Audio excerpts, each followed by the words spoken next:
Porque aqui está a chave para o entendimento dessa proibição. Onde é que estava o povo hebreu antes de peregrinar 40 anos no deserto? Onde é que eles moraram por mais de 400 anos? Me lembro quando uma vez fui morar em São Paulo, já morei em São Paulo, viu? Já morei em São Paulo. Só morei lá o quê? 3 meses, já estava falando paulista. Já tinha perdido esse sotaque aqui pernambucano. Não é? 3 meses. Agora imagine 400 anos. Onde é que eu quero chegar com isso? Antes dessa proibição, é preciso entender que o povo hebreu, ele passa 400 anos em terras egípcias. E o povo rico em termos de cultura e de conhecimento. Basta dizer para vocês, de forma bem simples, que os egípcios, eles nos legaram conhecimentos na área de matemática, química, filosofia, geometria, astronomia. O sistema de numeração egípcio é uma coisa linda de se estudar. E aqui começa toda essa explicação do porquê desse versículo de Deuteronômio. Primeiro ponto. O povo hebreu aprendeu coisas no Egito. Então é fácil perceber que eles aprenderam, inclusive, por que não chamar de arte, entre aspas, de evocar os mortos? Porque não se pode proibir uma coisa que não existe.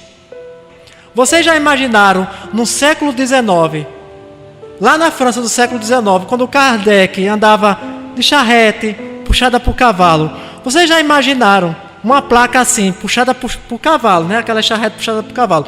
Vocês já imaginaram assim, naquela época, uma placa do tipo: proibido trafegar a mais de 100 km por hora. Isso fazia sentido naquela época?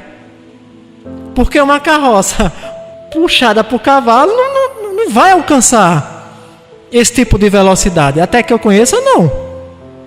Então, primeira coisa, se proibiu, é porque existe. Segundo ponto, qual era o objetivo dessa prática naquela época?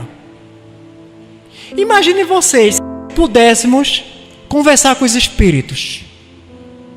E conversar mesmo. Fazer perguntas e respostas. Qual seria a pergunta que nós fazíamos? Vocês acham que é diferente do que seria hoje? A gente vai fazer perguntas sobre o quê? Casamento, namorada, namorado, se vai acertar na Mega Sena, sobre a vida dos outros. É ou não? Imagine. Fazer perguntas desinteressantes. Então no Egito se fazia de tudo que é jeito. Se fazia de forma leviana. Tem coisas interessantíssimas, sabe? Que também o Deuteronômio, que lá a Torá proíbe, ali o livro de Números. Basta dizer que pessoas com deficiência não podiam chegar diante do altar. E que Deus é esse que não aceita um filho seu com deficiência? Existem essas proibições. Acerca das mulheres também. Se for que em determinado estado não poderia ficar lá no meio dos outros. A questão que o sacerdote não poderia enriquecer com o dinheiro do povo hebreu. Ninguém observa isso, né? Moisés já atentava para o mau uso dos dízimos e ofertas. Essas sim continuam atuais. Essas sim, porque essas dizem respeito à ética. E o que é que a gente vê hoje? Pessoas enriquecendo de forma absurda em nome da fé. Em nome desse Jesus. Isso também Moisés proibiu também, mas ninguém fala, né? Ninguém ensina, né? Que isso está proibido também, lá no Pentateuco. Vai lá, medite, meu irmão. Agora isso é atemporal. Isso é atemporal. Isso não depende da época que você analise. Isso não precisa ir lá no Egito buscar, porque a ética é ética. Eu não posso enriquecer em nome de Jesus. Posso enriquecer, ser rico não tem problema, através do meu esforço e trabalho.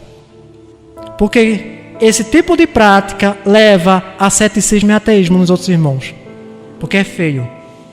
Então, o povo que entra no Egito com José não é o mesmo povo que sai com Moisés, porque se passaram 400 anos. É como se tanto tempo em terras egípcias eles tivessem perdido uma coisa chamada identidade, a sua identidade de povo hebreu, a sua identidade de povo escolhido. Para daquele povo nascer Jesus. Aí você vai ter que ler o livro A Caminho da Luz.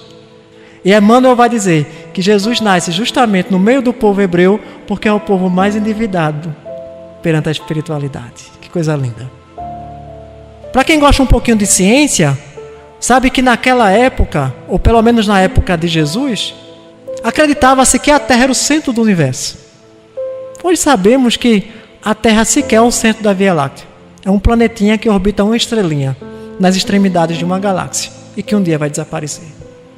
Então tudo mudou. Nossa visão de mundo mudou. Agora, por que a nossa visão, enquanto aos desencarnados, tem que continuar a mesma do Egito Antigo? Por que tem que continuar a mesma? Não, mas é proibido. E é.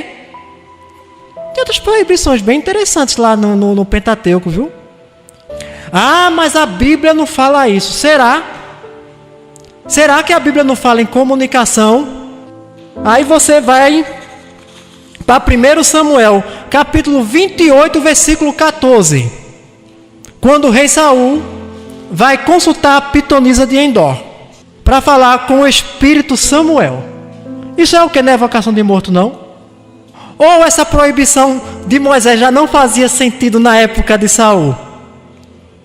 Percebe que quando eu começo a mudar o ângulo para que eu olho, começa a surgir perguntas interessantes.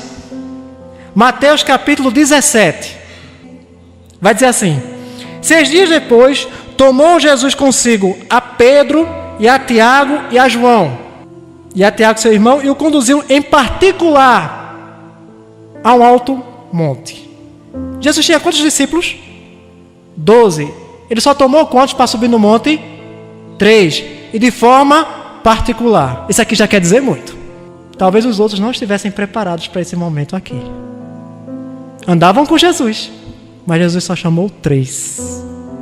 E transfigurou-se diante deles, e o seu rosto resplandeceu como o sol, e as suas vestes se tornaram brancas como a luz, as de Jesus. E eis que lhe apareceram Moisés e Elias falando com ele. Agora pronto, a Bíblia agora não deixou... Agora foi peremptório. Moisés e Elias. Aí quem me ouve pelo canal vai dizer assim: não, mas espera aí, Elias foi arrebatado para não ver a morte, certo? Mas Moisés estava mortinho da Silva. Na linguagem coloquial. Mortinho da Silva. Moisés estava tão mortinho da Silva que a própria Bíblia vai dizer que Deus escondeu o corpo dele para que ninguém venerasse o corpo de Moisés, porque segundo a Bíblia, Moisés conversou com Deus cara a cara. Então, imagine um homem que conversou com Deus cara a cara. Até hoje a gente estava fazendo turismo para ver o corpo de Moisés. Até hoje era um negócio de louco. Então, diante desse texto aqui, a gente começa a observar que o intercâmbio espiritual sempre aconteceu. E nunca foi um pecado. Nunca foi uma transgressão grave. Porque se fosse, Jesus seria morto por essa prática. Ele seria acusado disso. Ele foi acusado de outra coisa. Aí o pessoal diz assim: não, mas os espíritas não adoram Jesus. Nós adoramos Jesus. Nós adoramos Jesus. Questão 621 do Livro dos Espíritos. Quando Kardec pergunta quem é o guia e modelo, vê de Jesus. Então nós seguimos Jesus também. Nós adoramos Jesus, Valda. Mas como é que nós adoramos Jesus? Através da prática do bem ao próximo. Através da fraternidade. Através da renúncia a si mesmo. Aqui não tem ninguém, e quando eu digo ninguém, é ninguém mesmo querendo algo para si, mas pensando no outro. E se isso não for cristão, é o quê? Se isso não for uma prática cristã, é o quê então? E nós fazemos isso em nome de quem? Porque todos os dias, quando eu me levanto, a primeira coisa que eu penso é em Jesus. Obrigado, Jesus, por mais um dia. Obrigado, Senhor, por mais um dia. Obrigado pela oportunidade de ser útil. Eu te agradeço, eu te louvo. E começo a cantar um hino daqueles que eu sei. Não canto bem, feito Valda, mas canto. Eu estou adorando quem? É muito fácil quando desencarna alguém que você gosta muito. Um pai, uma mãe, um filho. Alguém chegar nas suas costas, batendo nas suas costas e dizer assim mesmo, entregue a Deus. Mas só quem sabe, quem conhece sua dor, é você mesmo. Tua dor não conhece religião, não conhece filosofia, não conhece grau de instrução, simplesmente dói. Aí você chega para o seu sacerdote, para o seu pastor, ele só bate nas tuas costas e diz assim, meu irmão, entrega a Deus. Se não disser assim, olha, se morreu sem Jesus, misericórdia. É mesmo assim que se fala. É mesmo assim. Eu já vi, quando era tempo da igreja, eu já vi pastores dizendo, né, pode ser meu filho. Se morrer sem Jesus, vai para o inferno. Hoje eu pensei com o filho dele, ele pensa assim, mas não é com o filho dos outros, hein? Se com o filho dele, ele tem esse pensamento, imaginem com o filho dos outros. Então, o teu parente, ele está vivo. Jesus nos convocou para a vida, ou não? O que foi que ele disse lá na ressurreição de Lázaro? Quem crê em mim, ainda que esteja morto, viverá. Então ele está vivo? Está com muita saudade de você também, porque dor não conhece religião. Pronto. Você pode até não querer vir na casa espírita, mas se quiser vir, venha. Não estou garantindo que ele vai se comunicar, mas há a possibilidade. E se tiver chance, se tiver médium, se comunica. E você não vai estar cometendo pecado nenhum. Pode ficar com sua consciência tranquila. Um dia, eu estava conversando com o meu companheiro, rapaz. Ele disse, Danilo, não cita meu nome não? Eu disse, tá bom, vou citar seu nome não, porque ele ainda é da igreja, ele é oficial da igreja, então vou citar o nome dele.